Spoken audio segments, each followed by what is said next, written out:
Alright, you're a 19-year-old Roman bride now. Congratulations, I guess. Too late to run. It's 89 CE. Reign of Emperor Domitian. You're Flavia Tertia, daughter of a respectable family, and tonight Rome will teach you what marriage really means. Not the saffron veil, not the scattered walnuts. The other part. The part nobody writes down. You're barefoot on cold marble. Torches spit smoke. 7 witnesses stand behind you, quiet as stone columns. They're not here for beauty. They're here to make sure you do what a Roman wife is supposed to do. And no one told you the details until now. Of course they didn't. You walk toward the wooden figure in the corner, draped in cloth. Your hands shake so badly you have to hide them in your sleeves. Everyone watches. Nobody helps. Your mother warned you this morning. Do not resist. Whatever they require, don't resist. Now you understand why she cried while braiding your hair. Let me explain something Rome never softens. Marriage is a transfer of ownership. Your father signs you away. Your husband receives you. You are the property. The contract is the ceremony. Your body is the receipt. Yeah. Welcome to adulthood Roman style. You're still thinking about the crowd outside.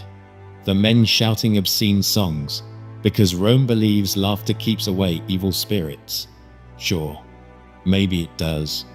Or maybe that's just an excuse for grown adults to yell instructions at a teenage bride. You decide. Marcus Petronius Rufus, your brand new husband, 25 years older, carried you over the threshold. The gesture is supposed to be sweet. It isn't. It's a reminder. Brides used to be dragged inside whether they wanted to enter or not. Now the door shuts. The world gets quiet. Too quiet. You finally see who's in the atrium. A pronuba, the senior woman who runs the entire night. A priest. 3 female slaves with basins and cloth. A physician with a leather bag at his feet. And in the corner, the draped wooden thing waiting for you. It's crowded in here for something everyone pretends is private. The pronuba grabs your hands like she's holding a runaway mule. Firm. Controlling. You are now in your husband's home, she says. Translation. You belong here now. Whether you want to or not, she guides you toward the draped statue. You feel the witnesses staring into your back like nails. Rome loves witnesses. Rome trusts nothing without paperwork, signatures, and at least 6 people ready to testify. Surviving this life has rules. You learn them fast or you break. Rule number 1. Keep your head down and your mouth shut. You pull the cloth away, and there it is. A wooden figure shaped like a god Rome barely speaks about. Mutinous Tutinus, the fertility deity brides must greet before the husband is allowed near them, shaped like trouble. Carved into the shape of a phallus, its purpose becomes horrifyingly clear as the pronuba began explaining what you must do. The god Mutinous Tutinus was Rome's deity of fertility and sexual initiation. We know he existed because multiple ancient sources mention him, always briefly, always with visible discomfort. Saint Augustine, writing in the 5th century as Christianity was conquering pagan, Rome described the practice with outrage. Roman brides were required to perform a seated offering ritual involving the statue, a sacred duty before consummation with their husbands. You freeze. The room waits. The pronuba leans close. You must ask his blessing, she says. You must offer yourself as tradition requires. Your stomach drops. Your mother's warning finally makes sense. And here's the part no one warned you about. This ritual isn't symbolic. It's the beginning of Roman verification. Quick thing, if you're deep in this, kindly hit like and subscribe to the channel so you don't miss the next descent. Now back to Rome. The witnesses step closer. The priest whispers a prayer. The physician prepares for his examination. You stand there, trapped between tradition and the wooden god, and you understand one thing with painful clarity. You are not here to be honored. You are here to be confirmed. You're still standing in front of the wooden god when the pronuba moves behind you, guiding you like you're a piece of furniture that needs repositioning. No softness. No privacy, just hands, commands, and eyes. They tell you this is sacred. You can already tell it's paperwork wrapped in religion. Here's a harsh truth Rome never admits out loud. Every ritual tonight exists because men need proof. Proof you're untouched. Proof you obey. Proof the children will belong to your husband and not some guy singing rude songs outside. You're not a partner in this marriage. You're the evidence. The prenuber gives instructions in that calm, terrifying voice older women use when they've done this too many times and stopped feeling anything about it. The witnesses lean in. Not close enough to help, just close enough to report what you did. Your knees weaken. Your face burns. You do it anyway. Because rule number 2, if you refuse, you pay, not them.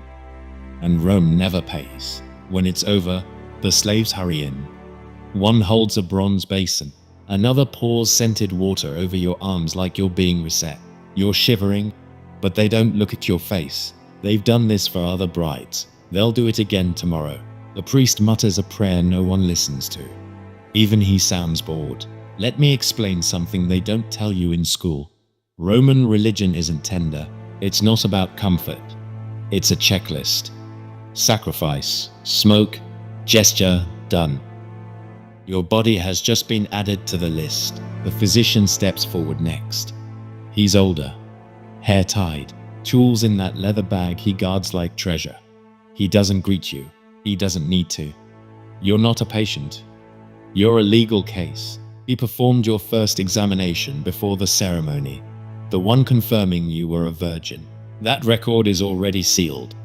That's the before picture. Now he needs the after. The prenuber nods. The witnesses shift. You stand there, jaw clenched, trying not to think. The physician works with the cold efficiency of someone checking a shipment of grain. And here's the part that feels like a punch. To him, you're not a girl trembling on her wedding night. Your property being verified. He finishes, gives a curt statement for the record. A slave writes it down on a wax tablet. If your husband ever drags you to court, these 7 people can testify to every second of tonight. You want to scream? You don't. Screaming is not one of your options. The prenuber announces that the rituals of preparation are complete. Translation: the real ordeal starts now. They take you to the bedchamber. The door has been left open on purpose. Oil lamps line the walls. Shadows swing across the room as if the walls themselves are watching. Your husband, Marcus, finally steps inside. He won't meet your eyes at first. He keeps glancing toward the prenuber like a nervous apprentice waiting for instructions. That surprises you.